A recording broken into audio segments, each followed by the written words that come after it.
کچھ دیر بعد اس کی آنکھ کھلی تو خود کا سارا ذہان کے کندھے پر رکھے دیکھا تو وہ تھوڑا سا کھسک کر اس سے پیچھے ہوئی تھی۔ اس کا ایسے پیچھے ہونا دیکھ کر اس نے اپنی بند آنکھیں کھولی تھی۔ کیا ہوا، تم ٹھیک ہو؟ اس نے زارا کا چہرہ دیکھ کر کہا تھا۔ میں ٹھیک ہوں، پانی مل سکتا ہے کیا؟ زارا نے لمبا سانس کھینچتے ہوئے کہا تھا۔ مراد یہاں کہیں گاڑی روکو، اس نے مراد سے کہہ کر گاڑی رکوائی تھی۔ اسی لیے ساہیوال کے ایک محسوس ڈبے پر بیٹھا تھا۔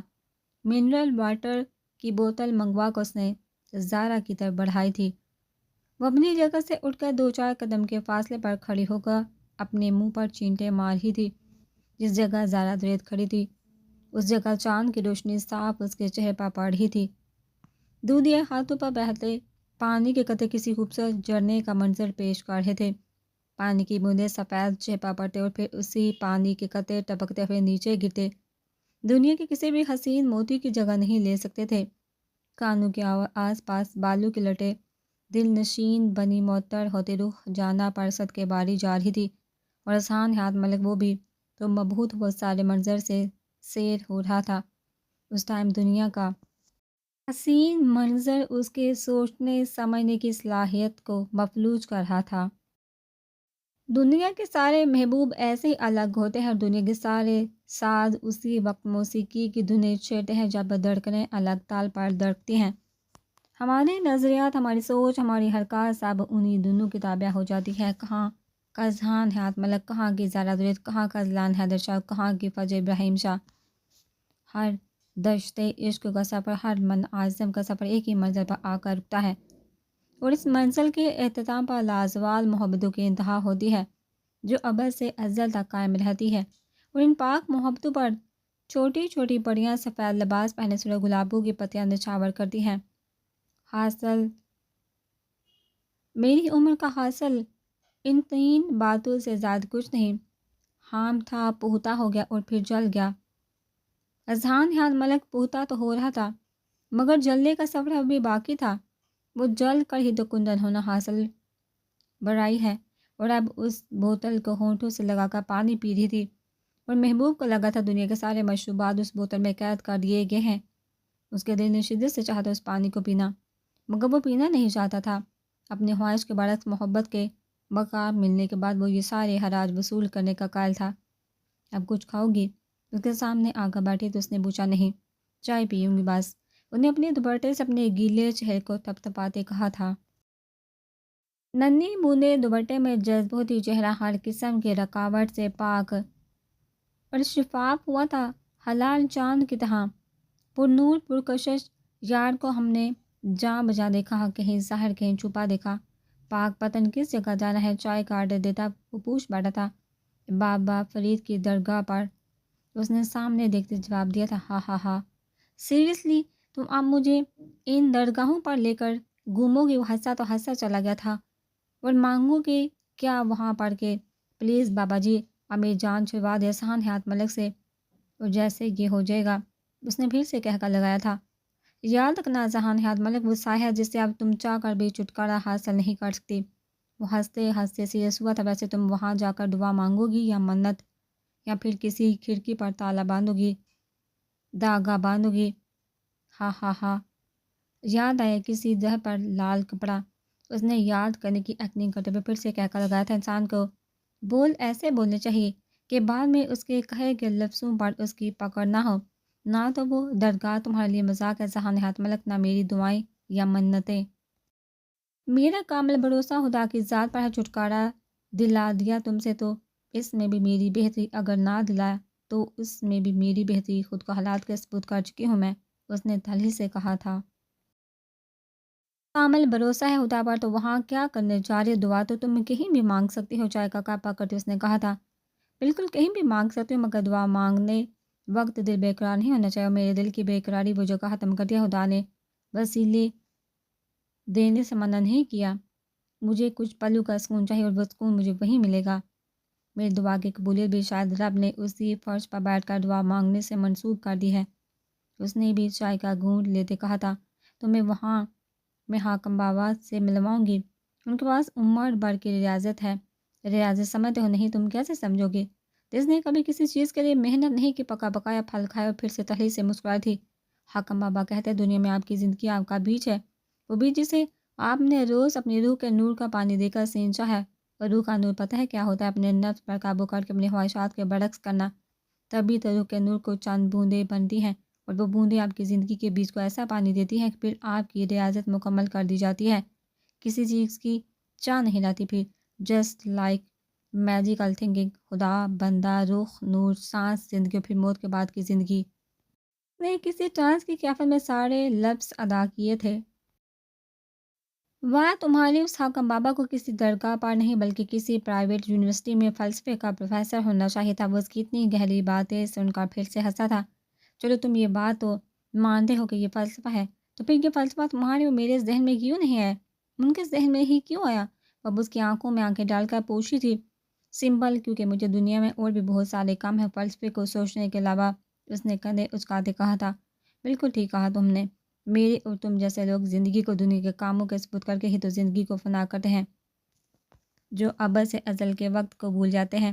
ان لوگوں کے لیے حاکم بابا جیسے لوگوں کو رب یہ وسیلہ، جیسے لوگوں کو رب یہ فلسفہ عطا کرتا ہے، بابا بال سے پیدائش سے موت تک کے درمیان کاٹے جانے والے وقت کے حساب کی نہیں، بات تو کہ نور اور سکون کی بھی ہے جو تمہیں تو میسر نہیں۔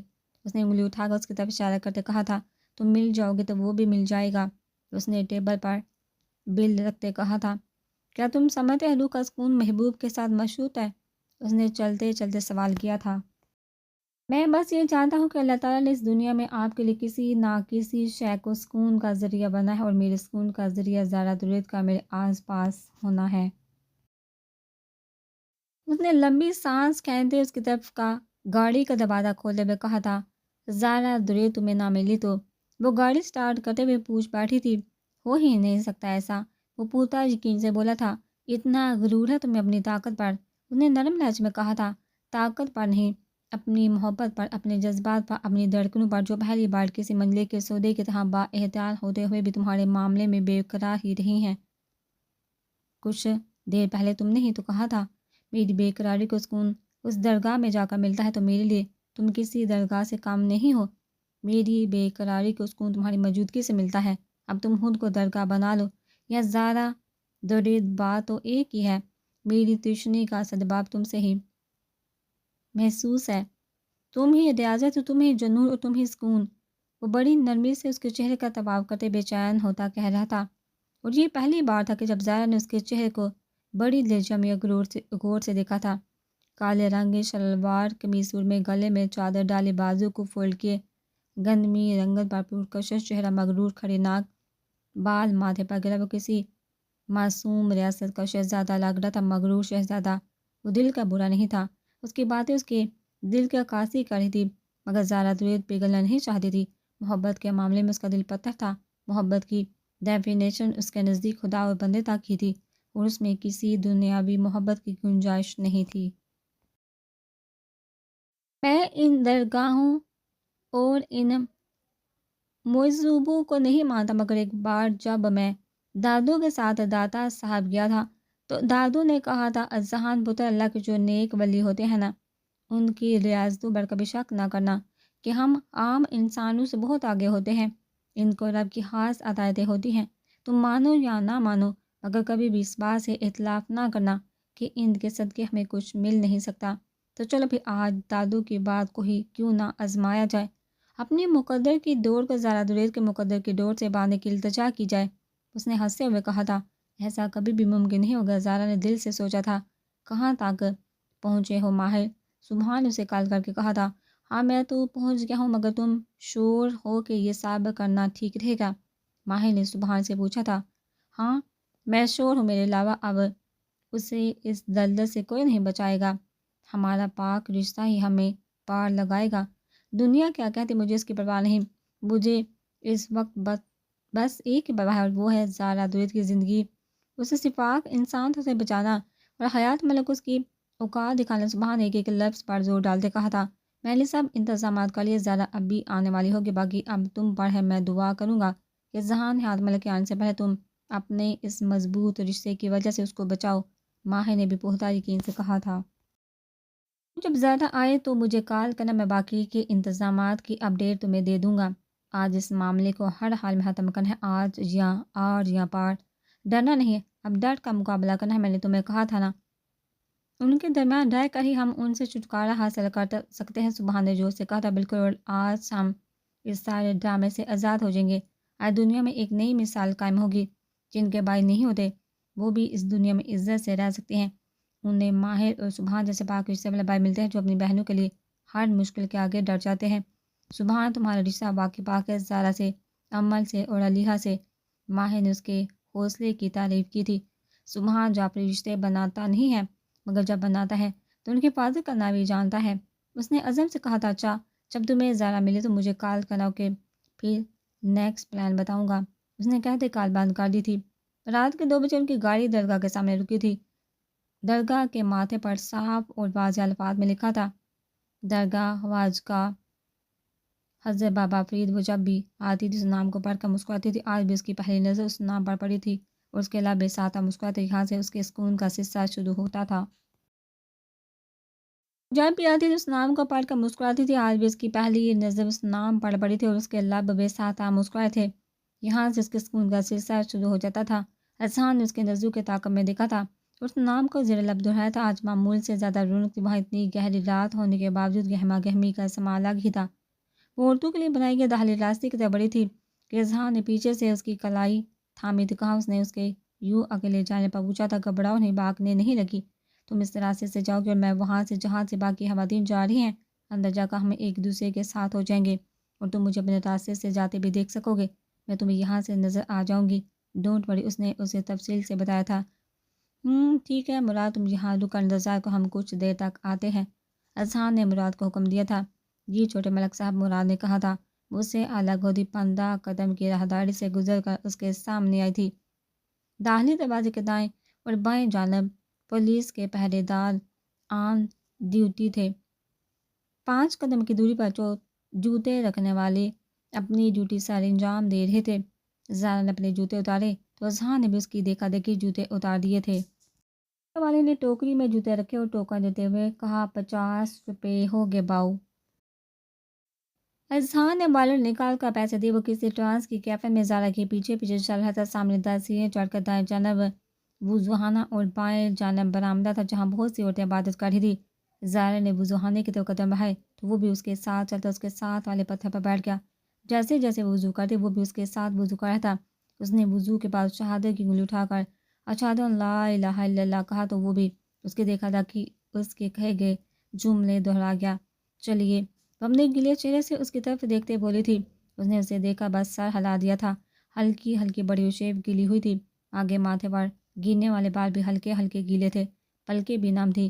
اذہان حیات ملک ایک عورت کی خود سپردگی میں تھا۔ وضوخانے میں نکل کر 10 سیڑھیاں اوپر چڑھی تھی۔ انہوں نے سامنے درگاہ کا ہاتھا تھا جس کے ایک طرف وسیع اور عالی شان مسجد، دوسری طرف چند قبریں تھی۔ اس کے ساتھ چلتی تھوڑا آگے دائیں طرف آئی تھی جہاں دائیں جانب بابا فرید کی زری تھی۔ ایک جانب مردوں کا برآمدہ اور دوسری جانب عورتوں کی عبادت کے لیے برآمدہ بنایا گیا تھا۔ صحن کی ایک سائڈ برآمدے کے بالکل سامنے محفل سما ہو رہی تھی۔ بہت سے حاضرین آنکھیں بند کیے ان اقوال حضرات کے الفاظ کو دل میں اتار رہے تھے۔ اذہان کو لیے دربار کے بالکل سامنے کھڑی ہوئی تھی۔ دونوں نے ایک دوسرے کو مسکرا کر دیکھا تھا اور پھر دعا کے لیے ہاتھ اٹھائے تھے۔ دونوں نے اپنے اپنے حصے کی دعا مانگی تھی۔ زارا دویل نے اذہان حیات ملک سے ہمیشہ ہمیشہ کے لیے چھٹکارے کی دعا، اور اذہان حیات ملک نے ہمیشہ ہمیشہ کے لیے زارا دویل کے ساتھ کی دعا۔ تم اب داغا بھی باندھو گی؟ منہ پر ہاتھ پھیرتے اس نے زارا کی طرف دیکھتے کہا تھا، نہیں داغا تو میں باندھ چکی ہوں۔ اس نے اس کے ساتھ چلتے کہا، اچھا کب؟ میں نے تو نہیں دیکھا۔ اس نے حیرت سے پوچھا، ابھی تو باندھا دعا کا داغا۔ وہ کھل کر مسکرائی تھی، سفید دانت کسی ہیرے کی طرح چمکے تھے۔ مسکرانے سے نچلا ہونٹ پھیلا تھا۔ اتنے سارے ٹائم میں اس نے پہلی بار زارا دویل کی خوبصورت مسکان دیکھی تھی اور اس کا دل چاہتا یہ لڑکی ہمیشہ ایسے ہی اس کو مسکراتی ملے۔ اذہان، تم چاہو تو وہاں بیٹھ کر سما کی محفل بن سکتے ہو، میں حکم بابا سے مل لوں۔ انہوں نے اس کے ساتھ چلتے کہا تھا، نہیں میں تمہیں اکیلے نہیں چھوڑ سکتا۔ انہوں نے دو ٹوک لہجے میں کہا تھا، وہ دیکھو وہ سامنے بیٹھے حکم بابا، اور تم یہاں سامنے بیٹھو گے تو تمہاری پوری نظر ہوگی مجھ پر۔ اس نے سامنے بیٹھے مجذوب کی طرف اشارہ کیا تھا جو سفید رنگے پہنے آنکھیں باندھ کے گردن دائیں سے بائیں جانب ہلا رہے تھے۔ اگر تمہیں میرے ساتھ چلنا ہے تو آ جاؤ، زارا نے آفر کی تھی۔ نہیں میں ٹھیک ہوں، مجھے نہیں جانا، اذہان نے صاف منع کیا۔ یہ سب اس کے لیے نیا تھا۔ تو کجا من کجا، تو کجا من کجا، حق حق حق، تو امیر حرم میں فقیر اعظم۔ سامنے بڑے اقبال بغیر کسی مائی کے بڑی مہارت سے فضا میں سرور گول رہے تھے۔ اذہان وہیں فرش پر بیٹھ کر بڑا مبہوت ہوا یہ سارا منظر دیکھ رہا تھا۔ یہ دوسری بار تھا جب وہ کسی بھی درگاہ پر آیا تھا۔ اس کے لیے یہ سب کسی حد تک نیا تھا۔ زارا قدم قدم چلتی حاکم بابا کے پاس گئے تھے، ان کے پاس 2 قدم کے فاصلے پر بیٹھ کی تھی۔ اذہان اسے دیکھا تھا، یوں بیٹھے وہ اس کی ایک ایک حرکت دیکھ رہا تھا۔ اس کے ساتھ جہاں تک آ گیا تھا وہ اس سے سب کروا رہی تھی اور وہ کرتا جا رہا تھا۔ عام حالات ہوتے تو وہ شاید یہاں کبھی بھی نہ ہوتا۔ کیا ہے یہ لڑکی؟ شاید کوئی مسٹری جتنی چھپی ہے اتنی ہی اندر سے گہری، اس نے مسکراتے ہوئے زیر لب کہا تھا۔ اس بار بہت دیر کر دیا نے میں، انہوں نے بند آنکھوں سے کہا تھا۔ آپ میرے لیے دعا نہیں کرتے نا؟ اس لیے اس نے ناراضگی سے کہا تھا۔ اور زارا دوید کو کیوں لگتا ہے کہ حاکم بابا اس کے حق میں کی جانے والی دعا سے غافل ہیں؟ انہوں نے مسکراتے ہوئے آنکھیں کھولی تھی۔ اذہان دور سے بھی ان کی مسکراہٹ دیکھ سکتا تھا۔ سفید داڑھی، صاف ستھرا لباس، ہاتھ میں پکڑی تصویر اور آنکھوں میں عجیب سی پوری اسراریت۔ میں بہت تکلیف میں ہوں بابا، آپ اللہ سے دعا کریں کہ وہ میرے لیے آسانیاں پیدا کرے۔ اس نے آنکھوں میں آئی نمی کو پیچھے دھکیلتے ہوئے کہا تھا۔ تو یہ تکلیف بھی تو تمہاری خود کی پیدا کردہ ہے۔ انہوں نے تسبیح کے دانے کو گراتے ہوئے کہا تھا۔ میری پیدا کردہ، آپ جانتے بھی ہیں میں کس تکلیف سے گزر کر پہنچی ہوں۔ اس نے اپنی آنکھیں صاف کر کہا، تمہیں کتنی مرتبہ سمجھایا تھا کہ غصہ حرام ہے، مگر تم نے پھر بھی غصے میں آ کر وہ سب کیا جو تمہیں نہیں کرنا چاہیے تھا۔ انہوں نے ایک اور دانہ گرایا تھا۔ اس نے علیہ کو بولٹ ماری تھی، مجھے غصہ آیا تھا۔ اس نے اذہان کی طرف دیکھتے کہا تھا۔ گولی حق نماز سے لگی تھی زارا دوید، انہوں نے آنکھیں بند کرتے کہا تھا۔ اور گولی غلطی سے لگی تھی، مگر جو تم نے کیا وہ غصے میں کیا تھا، اور اس کی غلطی نہ ہونے کے برابر تم نے اس پر فائر کیے۔ وہ بند آنکھوں سے اس تمام واقعے کو دہرا رہے تھے۔ وہ جانتے تھے، کچھ بتائے بغیر بھی وہ سب جانتے ہیں۔ یہ فہم و فراست جب ہاتھ بندوق عطا کرتا ہے۔ چلیے میں مانتی ہوں میں نے غصے میں کیا جو کہ، مگر اس کے بعد جو اس نے کیا وہ میرے لیے تکلیف دہ تھا بابا۔ اس کی آنکھوں سے موتی گر کر ٹوٹ کر گرے تھے۔ اس کی روح تھوڑی سی آلودہ ہے جو ایک دن ضرور صاف ہوگی، مگر وہ دل کا برا نہیں جو بھی تو تمہارے ساتھ یہاں تک کھینچا چلایا ہے۔ انہوں نے دور سے اذہان ہاتھ ملک کی طرف دیکھ کر مسکراتے ہوئے کہا تھا۔ آپ دعا کریں اذہان ملک مر جائے۔ اس نے اپنی آنکھوں کو رگڑتے ہوئے کہا تھا۔ اسے پھر سے غصہ آ رہا تھا۔ میں کسی کے لیے موت کی دعا کرنے والا کون ہوتا ہوں؟ ہاں، اس کی ہدایت کی دعا کر سکتا ہوں، سنجیدگی کے ساتھ بولے تھے، مگر میں کرتی ہوں اپنی ہر سانس کے ساتھ اس کی موت کی دعا۔ اس نے بھی اذہان کو دیکھتے کہا تھا۔ ہاں ہاں ہاں، مجھے وہ وقت نظر آ رہا جب تم انہی لبوں سے اس کی حیاتی کی دعا مانگو گی۔ انہوں نے کہہ کر لگاتے کہا تھا۔ ہم انسان بھی کیا چیز ہے نا، کسی نے برا کر دیا تو اس کے دن رات اس کی موت کی دعائیں، کسی نے اچھا کر دیا تو اس کے حیاتی کی دعائیں۔ ہماری جذبات کتنے مطلبی، ہم کسی کے برا کرنے پر بھی اس کے لیے خیر کی دعا کیوں نہیں کرتے؟ اچھے سے تو کوئی اچھے پان سے ملتا ہے۔ مزہ تو تب ہے جب اس برے کو اچھا بناؤ جس کے کسی اچھے عمل سے قیامت کرے تم بھی سرخرو ہو سکو۔ انہوں نے ہلاؤں میں گھوٹے ہوئے کہا تھا۔ میں اس کی حیاتی کی دعا کبھی نہیں مانگوں گی حاکم بابا، اس نے ضدی لہجے میں کہا تھا۔ اے معصوم اور پاک روح، تقدیر نے لکھی ہیں، اس کے کون سے سب ہوگا، میرے یا تمہارے چاہنے نہ چاہنے سے نہیں۔ انہوں نے ہنستے ہوئے کہا تھا۔ ایک بات یاد رکھنا ذرا دوید، غصہ اور دھوکہ الگ الگ چیزیں ہیں۔ تم نے غصہ کیا، اسے وہ برداشت کر گیا، پھر بھی وہ تمہارے ساتھ ہے کیونکہ وہ جانتا ہے وہ بھی تمہارے ساتھ غلط کر چکا ہے، مگر تمہارا دھوکہ وہ برداشت نہیں کر پائے گا۔ انہوں نے آنکھیں بند کرتے ہوئے کہا تھا۔ میرے پاس اور کوئی راستہ نہیں حاکم بابا، اس نے سرد لہجے میں کہا۔ دھوکہ کوئی راستہ نہیں ہوتا ذرا دوید، ان کے چہرے کی نرمی برقرار تھی۔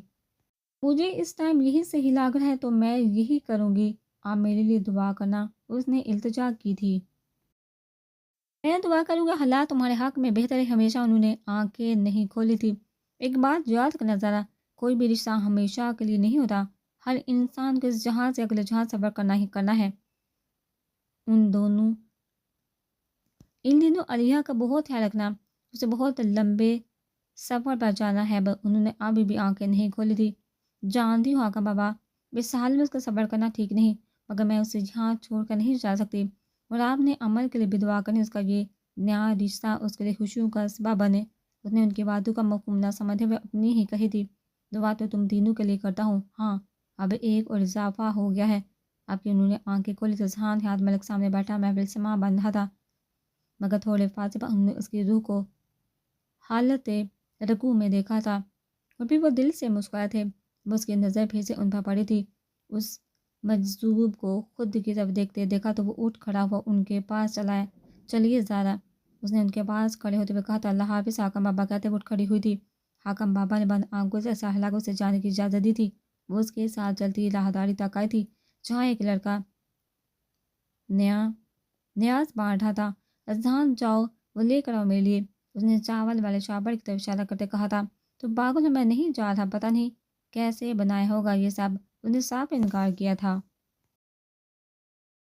پلیز اذہان، یہ بہت مزے کے ہوتے ہیں، میں جب بھی بابا کے ساتھ آتی تھی وہ مجھے لا کر دیتے تھے، پلیز لا دو، اس نے ریکویسٹ کی تھی۔ اوکے، اذہان کہتا اس جانب چل پڑا تھا۔ اسے کسی بھی طرح درگاہ کی پچھلی سیڑھیوں کی طرف لے کر آؤ۔ زارا کو اپنے پیچھے سے ماہر کی آواز آئی تھی۔ اوکے تم ریڈی رہنا، اس نے سرگوشی میں کہا تھا۔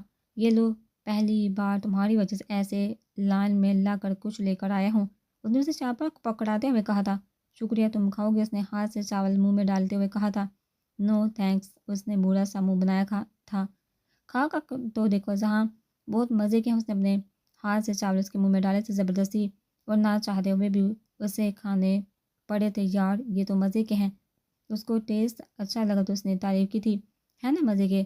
میں اور بابا درگاہ کی اس طرف کی جو سیڑھیاں وہاں بیٹھ کر کھاتے تھے، اس کو اپنے ساتھ لیے پچھلی سیڑھیوں کی طرف آئی تھی، مگر زیادہ یہاں کچھ اندھیرا نہیں اور لوگ بھی نہیں، نے سیڑھی پر بیٹھے کہا تھا۔ اصل میں رات ہے نا، اس لیے تمہیں ایسا لگ رہا ہے، دن میں یہاں بہت چہل قدمی ہوتی ہے، اس نے چاول منہ میں ڈالتے ہوئے کہا تھا۔ تم کافی خوش ہو جاتی ہو یہاں آ کر، اس نے بھی چاول منہ میں ڈالتے ہوئے کہا تھا۔ ہاں مجھے یہاں بہت سکون ملتا ہے، اس نے مسکراتے ہوئے کہا تھا۔ میں چاہتا تم ایسے ہی ہمیشہ خوش ہو، اس نے اس کا بایاں ہاتھ اپنے ہاتھ میں لیتے ہوئے کہا تھا۔ وہ دونوں اس ٹائم بہت نارمل لگ رہے تھے بات کرتے، ایسے جیسے ان کے درمیان کبھی کوئی خلش نہ رہی ہو۔ اسی لمحے پیچھے سے آ کر کسی نے اذہان کی گردن میں انجیکشن انجیکٹ کیا تھا اور وہ پوری طرح تڑپا تھا۔ زارا کا چہرہ اس کی آنکھوں کے سامنے دھندلا ہوتا چلا گیا تھا۔ اس سے پہلے کہ وہ لڑ کر سیڑھی سے نیچے گرتا، زارا نے کھینچ کر اس کا سر اپنی گود میں رکھا تھا۔ اذہان کے چہرے پر تکلیف کے آثار تھے، اس کے دل کو کچھ ہوا تھا۔ اسے تکلیف نہیں دینا چاہتی تھی، مگر وہ اس سب سے بھی چھٹکارا چاہتی تھی۔ اس نے اپنی انگلیوں سے اس کی پلکوں کو چھوا تھا۔ اذہان کی پلکیں بھی گندی تھی مگر موڑی ہوئی نہیں تھی اور ایسا زارا نے بے سہتا کیا تھا۔ اٹھاؤ ماہر سے اور گاڑی میں ڈالو، اسے سبحان کی آواز آئی تھی۔ ماہر سبحان، اسے کوئی تکلیف نہیں ہونی چاہیے، زارا نے ان دونوں کی طرف دیکھتے کہا تھا۔ ماہر اور اس کے ساتھ آئے لڑکے نے اذہان کو پکڑا تھا۔ زارا کے ہاتھ سے اس کا ہاتھ چھوٹا تھا۔ یہ حالی لمس تھا جس کا زارا نے خود میں تحلیل ہوتا محسوس کیا تھا، اور پھر اسی درگاہ پر یہ پہلی بار تھا کہ اس کی روح بے قرار ہوئی تھی۔ ماہر، میں زارا کو لے کر نکلتا ہوں، تم ایسا کرو اسے کسی بیابان جگہ پر چھوڑ کر آؤ، سبحان نے ماہر سے کہا تھا۔ اوکے، دھیان سے جانا، اس نے زارا اور سبحان سے کہا تھا۔ علیحہ کہاں ہے سبحان؟ زارا نے پوچھا تھا۔ دیکھو ذرا، یہاں سے تمہیں میں ہیلی کاپٹر تک چھوڑ کر آؤں گا اور وہاں سے آگے تم اور علیحہ مانچسٹر پہنچو گے، تم فکر نہیں کرو، وہاں سے میرا دوست ہے نوفل، وہ تمہیں ریسیو کر کے اپارٹمنٹ تک پہنچا دے گا، میں انشاءاللہ تم لوگوں سے کل ملوں گا وہاں۔ اس نے ساری بات بتائی تھی۔ زارا کو کیا مطلب کل ملتا ہوں، تم ہمارے ساتھ نہیں چل رہے؟ اس نے پریشان ہوتے ہوئے کہا تھا۔ دیکھو زارا، اگر میں ابھی تم لوگوں کے ساتھ گیا تو یار ان لوگوں کو شک ہو جائے گا، ایسے ان کو یہ لگے گا کہ تم اکیلی علیحہ کو لے کر غائب ہوئی ہو اور ہم سب انجان ہیں۔ سبحان نے گاڑی میں بیٹھتے ہوئے اسے سمجھایا تھا۔ اوکے ٹھیک ہے، انہیں حامی بڑی تھی۔ کل جب وہ علیحہ کے چیک اپ کے لیے اس کے روم میں گیا تھا تو اس نے زارا کو اشارہ کیا تھا وہ دوبارہ اس سے ملے۔ وہ اذہان سے علیحہ کی رپورٹ لانے کا جھوٹ بول کر دوبارہ سبحان کے کیبن میں گئی تھی، اور سبحان نے زارا سے کہا تھا کہ وہ کسی بھی طرح اذہان کو شہر سے دور کسی ویران جگہ پر لے جائے تو وہ اس کو بے ہوش کر کے زارا کو غائب کر سکتے ہیں اور پھر اس ملک سے دور کہیں بھیج سکتے ہیں جہاں وہ علیحہ کے ساتھ سکون سے رہ سکے۔ بہت سوچنے کے بعد زارا نے کہا تھا کہ وہ ویسے بھی بابا فرید کی درگاہ پر جانے کا اذہان کو کہنے والی ہے، کیونکہ اس نے حاکم بابا سے ملنا ہے، تو اگر وہاں یہ پلان کامیاب ہو سکتا ہے تو وہ اس کو فالو کرے گی۔ سبحان، ماہر، مادہ تینوں نے حامی بڑی تھی اور اس طرح وہ اسے درگاہ پر لانے اور پھر اسے بے ہوش کرنے تک کامیاب ہو گئے تھے۔ تم ٹھیک ہو؟ سبحان نے اس کے پریشان چہرے کو دیکھتے ہوئے کہا تھا۔ ہاں میں ٹھیک ہوں، مجھے اندازہ نہیں تھا کہ ہمارا پلان اتنا سکسیسفل ہو جائے گا، زارا نے گاڑی کے شیشے سے سامنے دیکھتے ہوئے کہا تھا۔ جب اللہ مدد کرتا ہے نا تو سب کچھ ہو جاتا، بس اس کی مدد اور انسان کی سچائی شامل ہونا چاہیے۔ نے خوش کن لہجے میں کہا تھا۔ زارا نے سہلایا تھا، کیا بات ہے، تم غصے سے جان چھوٹ جانے کی وجہ سے خوش نہیں ہو؟ سبحان اس کے چہرے کو کھوتی نظروں سے دیکھتے ہوئے کہا تھا، چاہوشی کے بجائے پریشانی تھی۔ نہیں خوش ہوں میں، انہوں نے آہستہ آواز میں کہا تھا، دیکھو ذرا، جو بھی یہاں ہوا تمہارے ساتھ اسے بھولو، آگے کی فکر کرو، بری یادوں کو گلے سے نہیں لگاتے۔ پیچھے مڑ کر دیکھنا سراسر بیوقوفی ہوتی ہے۔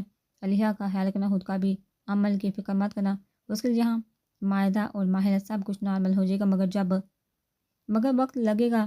اس نے اس کے سر پر ہاتھ رکھتے پیار سے سمجھاتے ہوئے کہا تھا، اور ایک بات یاد رکھنا، تمہارا بھائی ہمیشہ تمہارے ساتھ ہے۔ اس نے مسکراتے ہوئے کہا تھا۔ اس نے بھی سبحان کی طرف دیکھتے ہوئے مسکراتے ہوئے کہا تھا، مگر اندر ہی اندر وہ چپ سی ہو گئی تھی۔